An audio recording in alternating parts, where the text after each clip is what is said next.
Hi friends, welcome to the my channel Devanshi study. आज आम कौन पढ़ा मंगल अइला उषा। मंगल अइला उषार आम आज सर्ट क्वेश्चन जोटा कि आम ऑब्जेक्टिव टाइप आम जो क्वेश्चन आम मैट्रिक परीक्षा आम ता विषय डिस्कसन करें। तो देख प्रथम क्वेश्चन आंसर दी कौन ना मंगल अइला उषा क्यों प्रतिष्ठित कवि लेखनी द्वारा निश्चित बा क्यों प्रतिष्ठित कवि या लिखिते यार आंसर कौन हम गंगाधर मेहर कौन हम आंसर गंगाधर मेहर। तापर देख दीजिए कविताटी क्यों संस्कृत काव्य प्रभाव लिखित। तो आम दीजिए रामायण महाभारत और उत्तर रामचरित भागवत आमर सी आंसर हम कौन ना उत्तर रामचरित। तापर 3 नंबर दीजिए कवि गंगाधर मेहर ओडिया साहित्य क्यों कवि रूपे परिचित। कौन स्वाभाविक गंगाधर मेहर आम साधारणतः कही था कवि गंगाधर मेहर ओडिया साहित्य स्वभाव कवि रूपे परिचित। आलोच्य कविताटी कविंकर केउं काव्यरु संगृहीत। तो आलोच्य कविताटी कविंकर तपस्विनी काव्यरु संगृहीत। केउं काव्यरु संगृहीत ना तपस्विनी। यही कविताटी तपस्विनी काव्यर केउं स्वर्गरु आनीत। यह होछि हमर कोन चतुर्थ स्वर्गरु आनीत। कविताटी रे वाल्मीकि आश्रम रे केउं समय दृश्य वर्णित होइछि। यह हमर कोन ना प्रातःकालीन समय दृश्य वर्णित होइछि। तापर देखिए सीता केउं ऋषि आश्रम रे निर्वासित होई काल काटुथिले। वाल्मीकि आश्रम निर्वासित होई काल काटुथिले। वाल्मीकि आश्रम निकट में केउं नदी प्रभावित होउथिला ना वाल्मीकि आश्रम निकट में तमसा नदी प्रभावित होउथिला। गंगाधर मेहर बहु प्रशंसित काव्यटी केउठी ना गंगाधर मेहर बहु प्रशंसित काव्यटी होछि कौन प्रणय बल्लरी।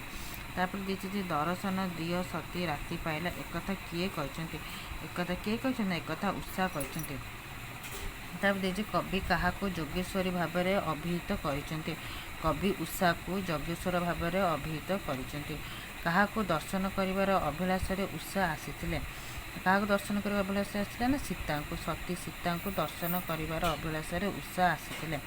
उषा केउं बेलार आसीथिबा कथा कविता कहुई मंगल बेलार आसीथिबा कथा कविता कहुई। उषा केउं उपहार धरी सती सीता को दर्शन करने को आसीथिले ना शिशिर रूपक मुक्ता। शिशिर रूपक मुक्ता धरी सीता सती को दर्शन करने को आसीथिले।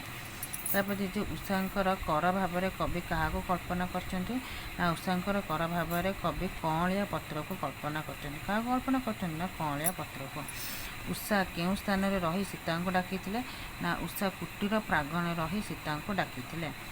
उषा केउं प्रकार वस्त्र पिंधि थिबार कुआଯାଇଛି ना उषा लाल पाट वस्त्र पिंधि थिबार कुआଯାଇଛି। उषांक निर्देश किए संगीत ज्ञान करुथिला ना उषांक निर्देश समीर संगीत ज्ञान करुथिला।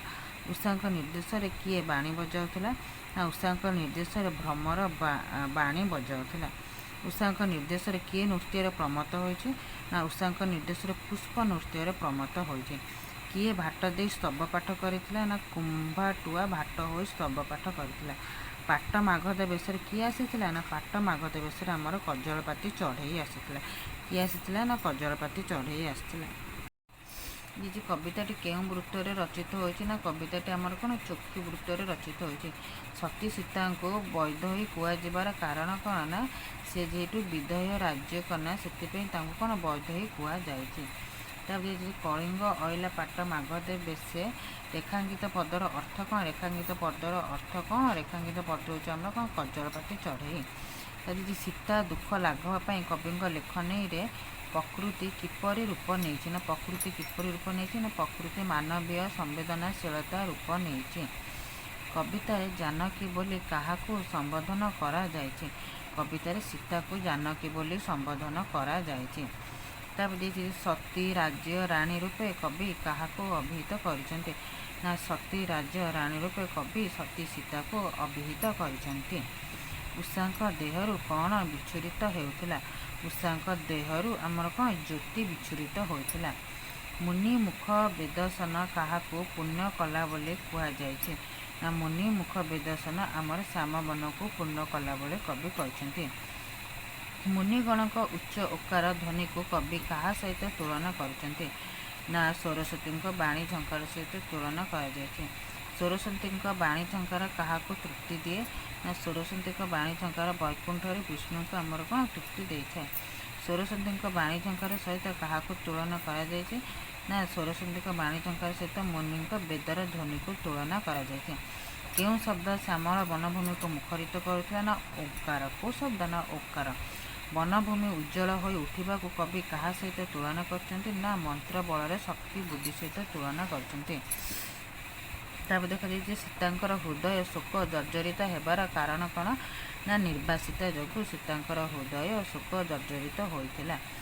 ଉଷାଙ୍କୁ ସୁକୁମାର ଦେହି ବୋଲି କିଏ କହିଛନ୍ତି ନା ଅନୁକମ୍ପା କହିଛନ୍ତି। କିଏ କହିଛନ୍ତି ନା ଅନୁକମ୍ପା। ତିମିର ବିଧ୍ୱଂସୀ ବୋଲି କାହାକୁ କୁହାଯାଇଛି? ତିମିର ବିଧ୍ୱଂସୀ ବୋଲି ଆମର ଉଷାକୁ କୁହାଯାଇଛି।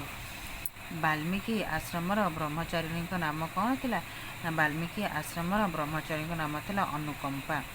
ସଜ୍ଜେତ୍ୟାଗ ପୂର୍ବକ ହୃଦୟରେ କାହାର ସ୍ମରଣ ସୀତାକୁ ଶୋକ ବିଭୂତ କରିଛି ନା ଶ୍ରୀରାମଚନ୍ଦ୍ରଙ୍କ ସ୍ମରଣ।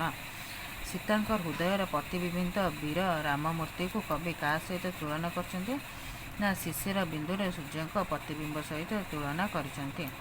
ସତୀ ସୀତା ସଜ୍ଜା ତ୍ୟାଗ ପରେ କାହାକୁ ଆଦ୍ୟ ପ୍ରଣାମ କଲେ ନା ଅନୁକମ୍ପାକୁ ଆଦ୍ୟ ପ୍ରଣାମ କଲେ।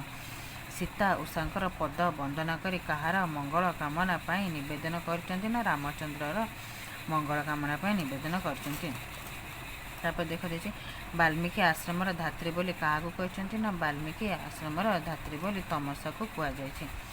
ଶୁଭ ସମ୍ପାଦିନୀ ହୁଅ ରଘୁବଂଶକେ ଏହା କାହା ସହ ଉଦ୍ଦେଶ୍ୟରେ ନିବେଦନ କରାଯାଇଛି ନା ଶ୍ରୀରାମଚନ୍ଦ୍ର ବିଷୟରେ ନିବେଦନ କରାଯାଇଛି। ତମସା ରହିଛି ଅନାଇ କୋଳ କରି ଥରେ ସୁଖ ଲିଭିବା ପାଇଁ ଏକଥା କାହାର ଉକ୍ତି ନା ଏକଥା ହେଉଛି ଅନୁକମ୍ପାର ଉକ୍ତି। ତମସା କେଉଁ ସୁଖ ଲାଭ କରିବାକୁ ଚାହିଁ ରହିଛି ବୋଲି କବି କହିଛନ୍ତି? ଆଲଙ୍ଗ ଜନିତ ସୁଖ ଲାଭ କରିବାକୁ ଯାଇ କବି କହିଛନ୍ତି।